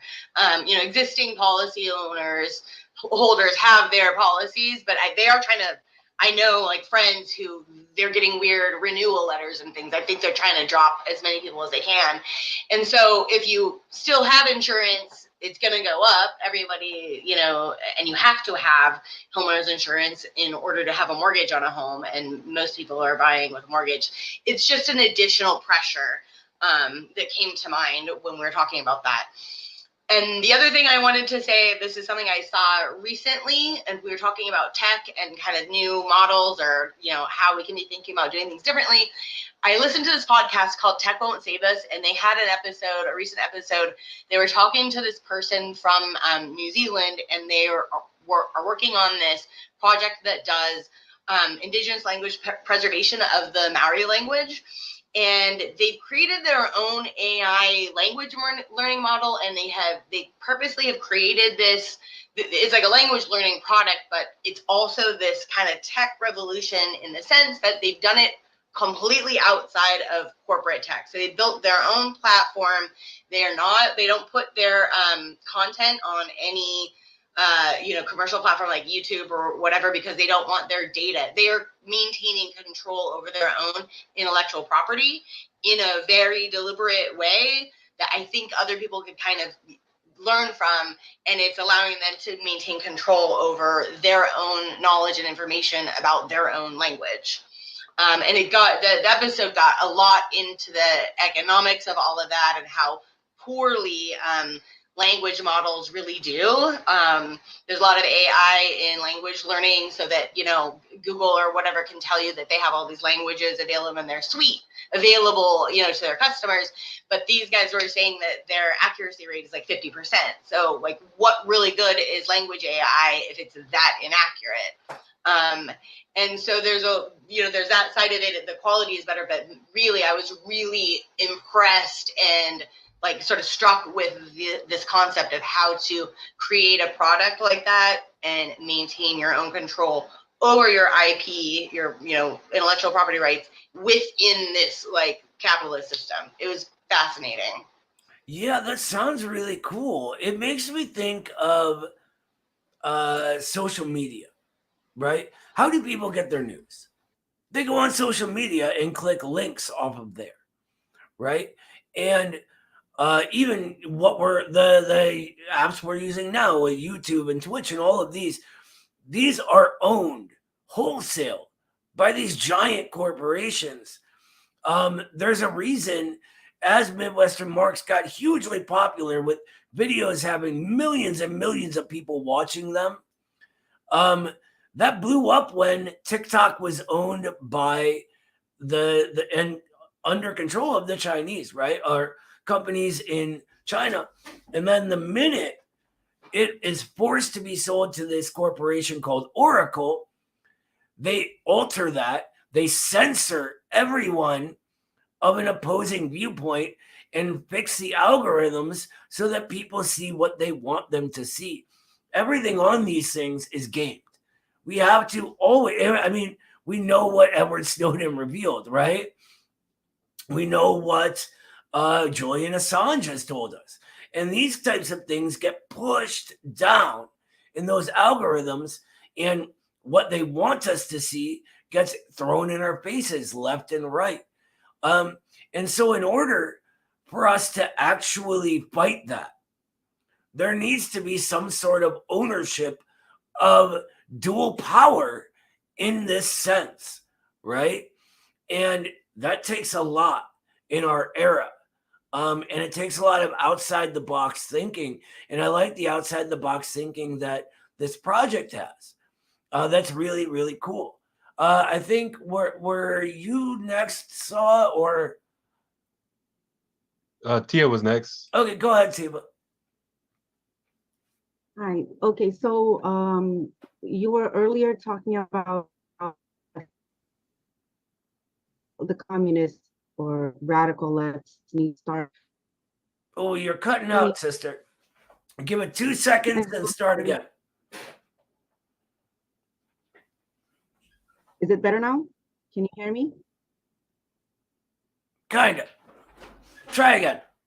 Okay, so you were talking about how the left, we need to stop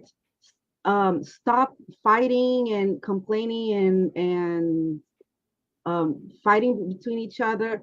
And one thing that I remember in the beginning of our course, someone in the course said that the left is very, it's not united, and and the right is more united than the left. And I kind of thought that was, I didn't understand that, but now that I see here in the United States, because my base is in Brazil, and I saw a very big difference. I'm seeing a very big difference because Brazil, I think it was like that also.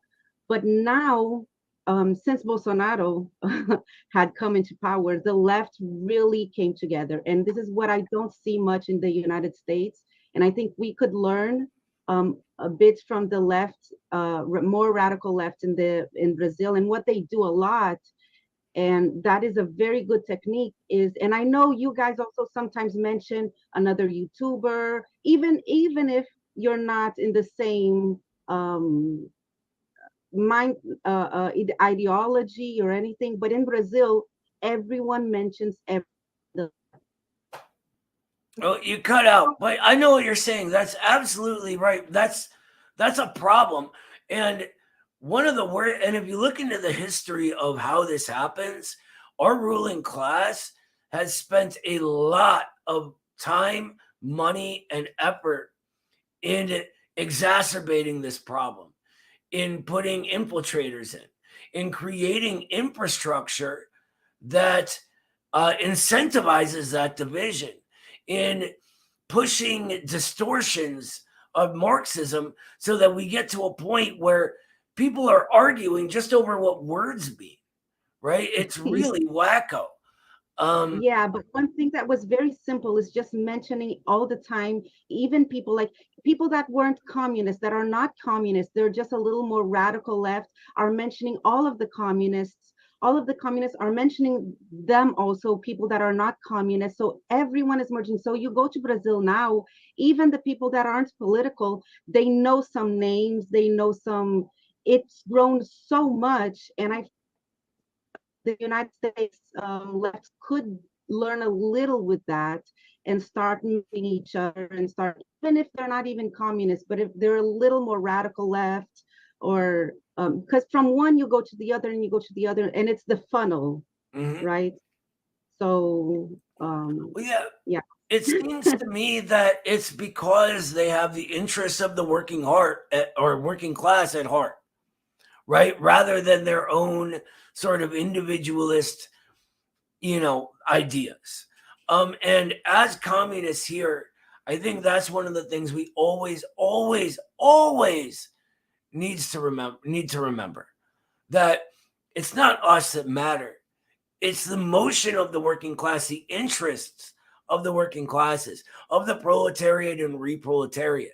And if we're, yelling at people because of they don't have some opinion that we want them to have, our minds are not on the interests of the working class, right? They're on that individual, and it's just not important. I mean, I'm in a community group here, right? There's no ideological qualifier at all. There's, communists, there's anarchists, there's conservatives and liberals.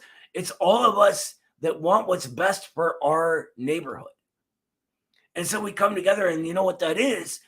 That's fulfilling the interests of the working class here. And so it doesn't matter that, they don't know of the heroic deeds of J.B. Stalin. It just doesn't matter, right? Moving forward, and that's not to say, we should just forget about Stalin. We shouldn't, but it's not a sort of sticking point that we need to divide and stop everything over. Whoever was next, thank you for that. That was really great, Tia. Whoever was next, Saul or Ed, go ahead. Yeah, I was going to talk about earlier, mentioning the the similarities between, say the Bolshevik Revolution and what we're living in now. When you study Lenin and you study those eras, there's so many things that you find so many answers to questions that you might have. There's not just in Lenin, you could find things about political struggle going all the way back 500 BC to the reading Art of War by Sun Tzu. There's so many things there that's the philosophy of winning. The first verse of that book is, the question of war is a serious matter of the state. So as far as the state goes, that's, you can learn a lot. I mean, that's political revolution, right? There's like the state's just a socioeconomic discipline over society. Politics is the part that gains hegemony from people, which determines if one side wins or the other, because you can't be largely opposed by a bunch of people. You'll just be overpowered, And that's the, I mean, that's, and talking about, another thing I wanted to point to, or I wanted to reference was in left-wing communism and infantile disorder, there's this chapter called The Principal Stages in the History of Bolshevism. And then in a section of this, there's called The Years of Reaction, 1907 through 1910. Reminds me a lot of what we live in now after what happened in 2020, after seeing the US government get so afraid of so many people uniting against its armed bodies of men. But it's a lot of the stuff he describes is very similar things to what, we're like, that it kind of happens during these years of reaction where there's he says like depression, demoralization, splits, discord, defection, all took the place of politics. And it's kind of like what happens now is there's these splits of like people wanting to talk, like screenshotting Facebook profiles and exposing them. And like, it's just that instead of like ICE or the cops or Cop City and what people are doing down there, there's people fighting the state, and that's been going on for a while. Like, the state is not infinite, it is finite. And I think sometimes when we get online, when it unites us over what we like believe in, what we already believe in, rather than the outside world, when, where we're united by our material conditions, it tends to be that, sometimes there could be a lot of a lot of defeated illusion, you know what I mean? That we can't, there's so much mess and stuff online and so much nonsense from people behind their computers. It seems like this will never do anything to the standing 250-year-old, order that we're still living in, I guess, but is the power being, the phrase "all power to the people," that's not just like a moral phrase. It's not just like a phrase that the power should be to the people. The power is always to the people. And if we want something, we have to ask. You're cutting out, brother. Only they could do, that's only people. Yeah. Yeah, you're absolutely right. Thank you very much for adding that. These are the kind of things we think about because they're our biggest problems right now, as they were in exactly that time Lenin was talking about, this sort of like the early 1900s, like 1905 to 1910, right? But in our era, it sort of holds a similar thing for the people falling out of their middle class and our middle class, right? And it comes to a big issue of the re-proletariat, which is the rapidity with which this is happening leaves the ideological character of the re-proletariat in the middle classes because it's happened in their lifespan, right? It's not something that's gradual. It's boom, it's fast, right? And so they look backwards at, I think last week I said, lives of stability and happiness in the cul-de-sac, and forwards to low-wage menial service labor and lifetimes of debt, right? And so they still have that sort of social consciousness that began being built in that stable middle class, but they're falling down here. And this creates a big issue of the middle classes. And, Marx has gone on and on about the problems of this more individualized social class. And then when they get here, we get these more alienated, individualized jobs that we have to do, right? You're in a store with 4 other people, or you're driving DoorDash or Uber, or you're delivering. You know what I mean? Like, it's not the same sort of building blocks of social consciousness of the proletariat. And this is why we often find that the middle classes that controlled the institutions of the left in the last period of history are welcoming to the re-proletariat, because the ideological, the sort of social way they go about carrying themselves just finds a home. And that's a problem, right? Because it turns, it sort of gives a self-congratulatory feedback loop, right? One plays off the other. And when these people coming down into the re-proletariat get into an organization and see these middle-class people running it like, what I always say, they run it like an HR meeting, that shifts and verifies that social consciousness for them, making it harder to overcome all the ideological baggage middle classes bring with them. And so for me, one of the big ways of fighting this has been education in Marxism, right? The way to unlearn that sort of not really understanding that this is an ideological problem is to learn about how that ideological problem built itself and begin a scientific outlook on the entire world.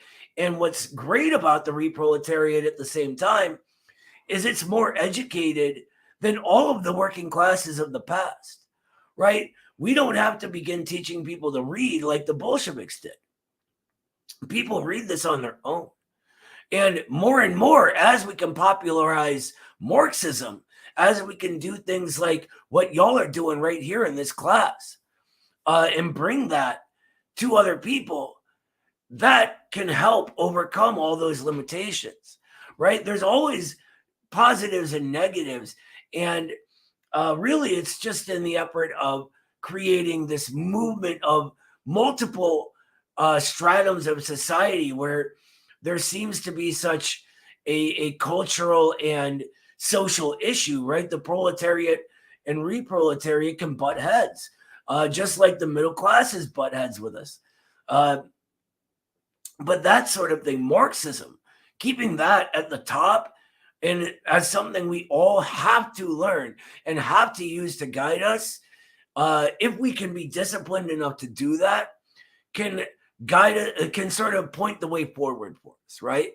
So rather than, my opinions or your opinions, it's the scientific worldview of what's best for all of us guiding us forward, right?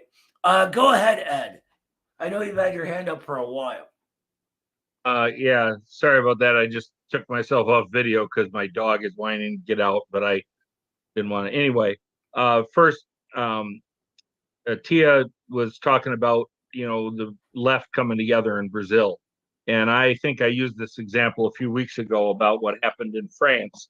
Macron would probably not be the guy in France if the left would have come together, because they were so fragmented. They had so many leftist candidates. So, flavor of the day, socialist, communist, etc.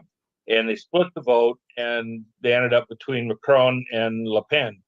And now, according to the Duran, with Macron being so unpopular, Le Pen is gaining popularity.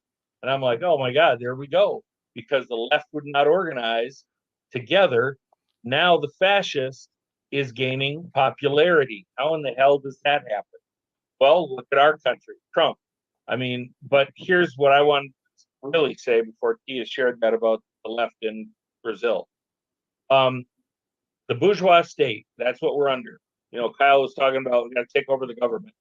Look, the government, in my opinion, is going to self-destruct eventually. The Democrats don't know what to do. The Republicans only know how to pick fights and blame everybody but themselves.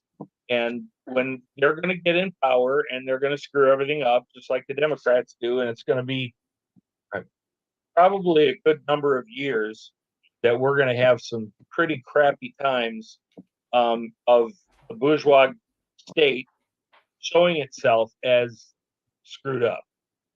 Now, I've talked before about building a bus and getting in, my wife and I hitting the road in a couple of years.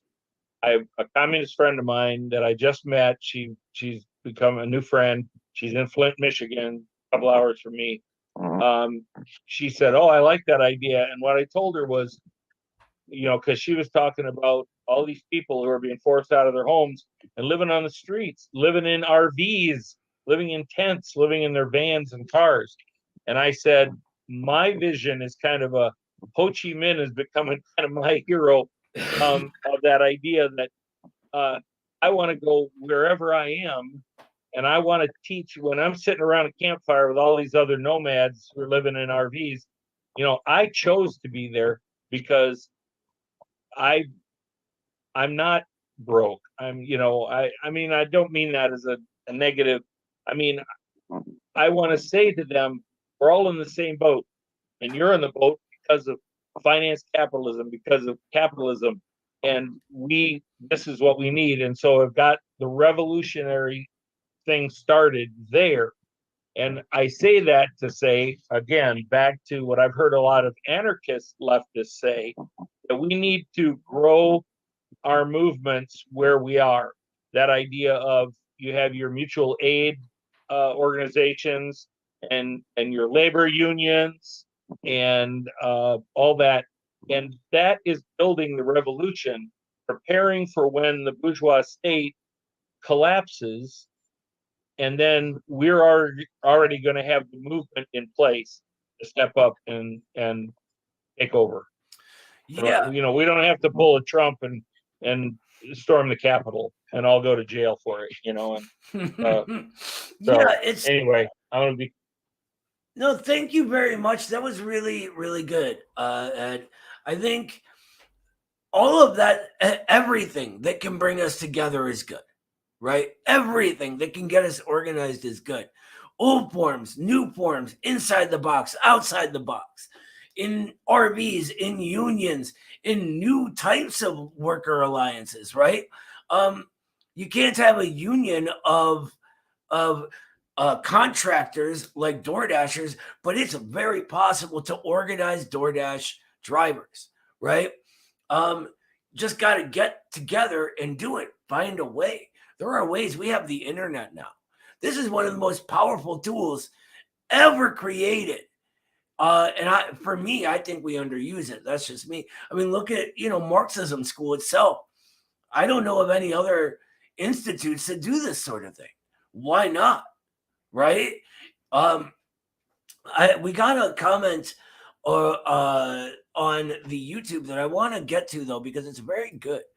Future Homestead, speaking of Homestead, Michael Hudson, I assume they mean, said in the podcast that revolution will come from the ruling class, and this is the only way it has happened throughout history. That comment struck me since I didn't think that was the case. Lenin sort of lays this out of how this has happened in history and what is necessary for revolution. And it's not exactly from the ruling class, but it happens not only when the working classes don't want to go on in the old way, but that the ruling class cannot go on in the old way, when it can't do it either, right? When it needs some sort of change. The same opportunities that are there for us are there for fascism to form. That's why organizing is so goddamn important. I'm sorry to swear, but it is absolutely essential. Learning Marxism informs that organizing, right? And then that organizing informs the proliferation of the things we learn about in Marxism. We need both of these things, right? We need the science to guide us, and we need organization of the people. So thank you for that, Future Homestead. It seems like we're kind of winding down here. And we got to pretty much everything I wanted to talk about. Oh, JB, what's up, brother? How you doing? Hey man, I was listening and I just wanted to bring out that one of the things that I heard the most throughout this entire at least the last 20, 25, 30 minutes was the word organization. And this is so important. The reason why is because that is the key for us to be able to at least educate the people so that they know the class consciousness and why things are the way they are so that we can actually push towards a revolution. Now, when some people, especially within my circle, when they hear the word revolution, they think violence. Revolution really is just a word of meaning of turning around, 180-degree turn. When you think about the earth, it does a revolution. That means it goes from one day to the next. The Yep. thing is that that revolution also does not have to necessarily be violent. And by the way, when people talk about revolution, the violence is always at the hand of the state. When it comes to the people, it's always self-defense because of the violence of the state trying to keep itself from actually changing by the will of the people. But one of the things that I wanted to bring out, and this is not tooting, any horn of mine, but starting next month, I'll be doing mutual aid work. I'm going to be meeting with people in my community so that we can figure out what's best for the community on top of doing the education work so that people will know why we're in the situation that we're in and how we can also build class consciousness among our neighbors.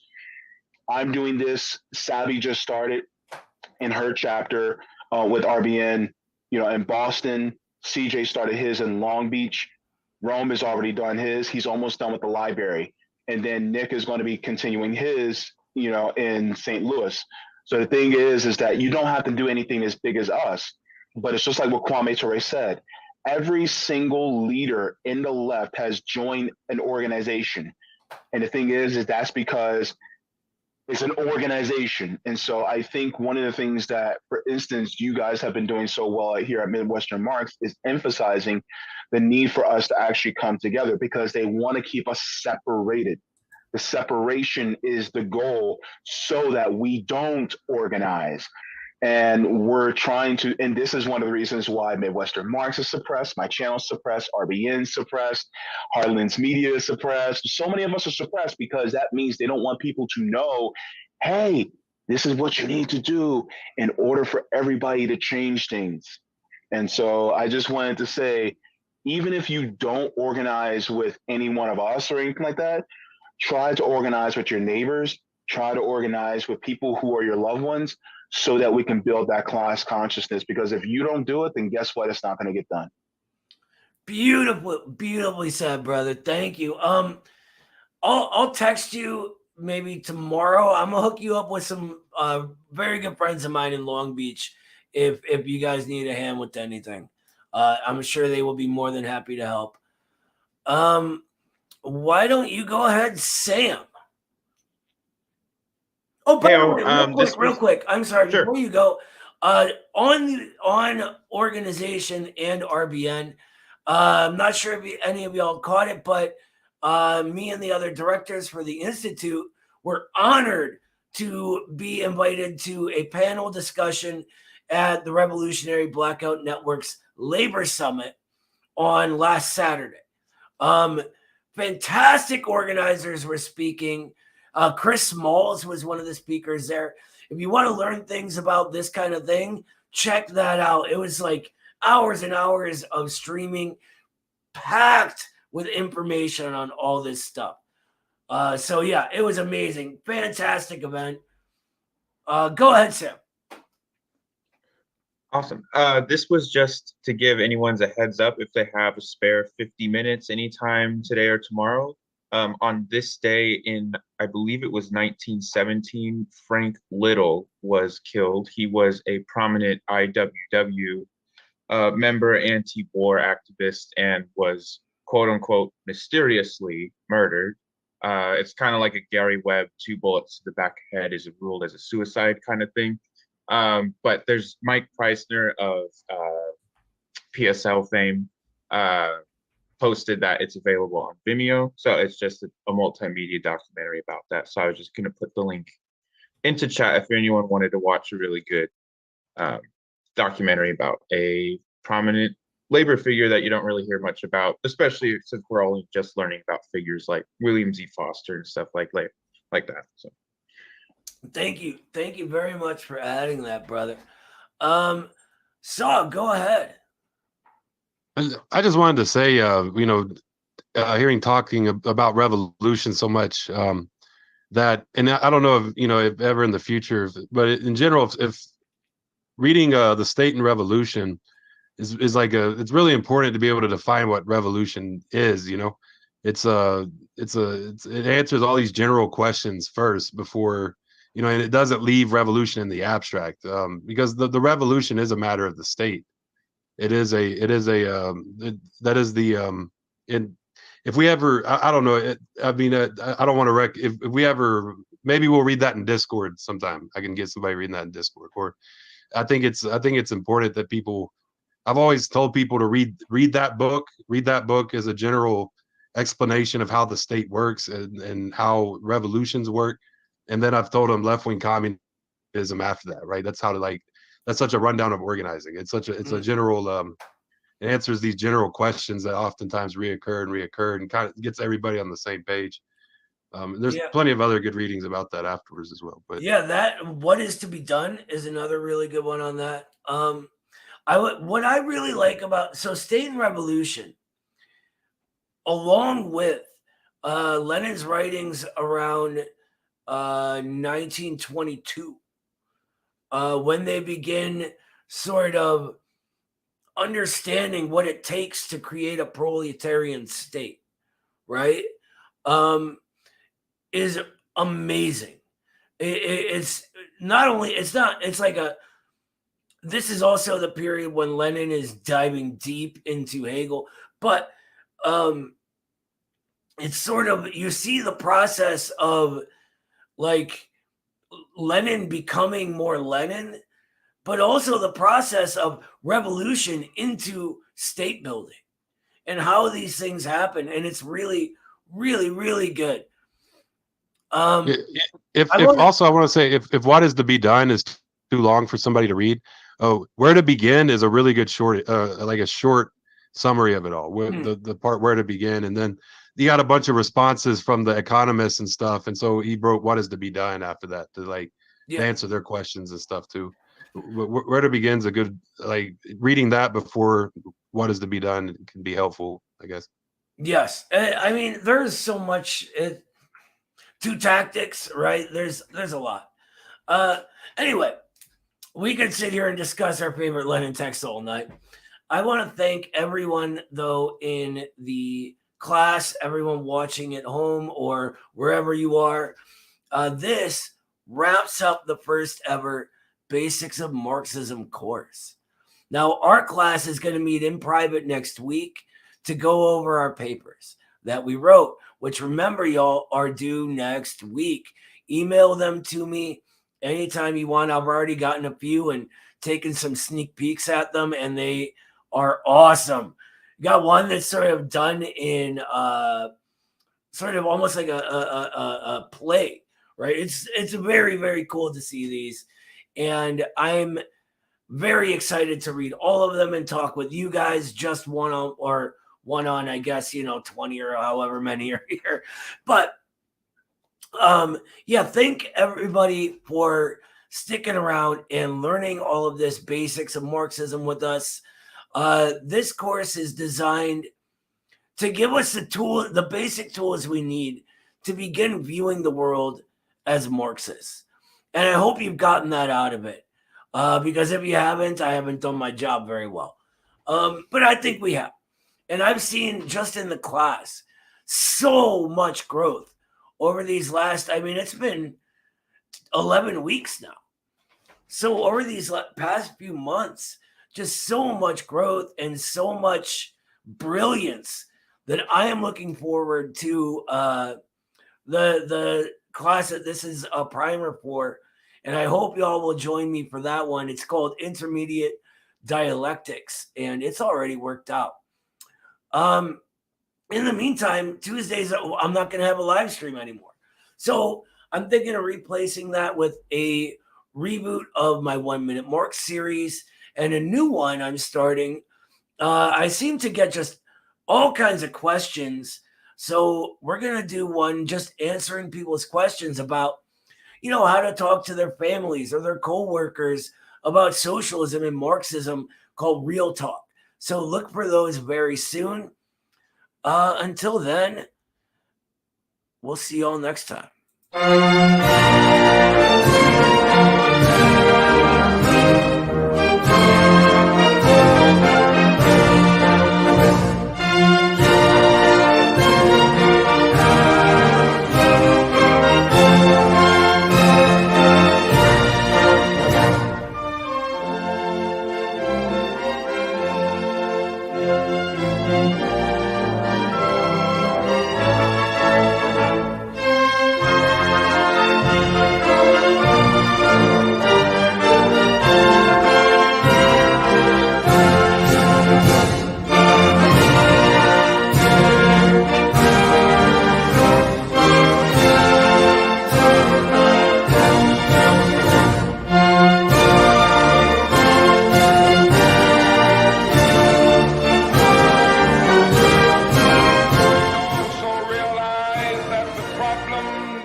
And economic injustice cannot be solved without a radical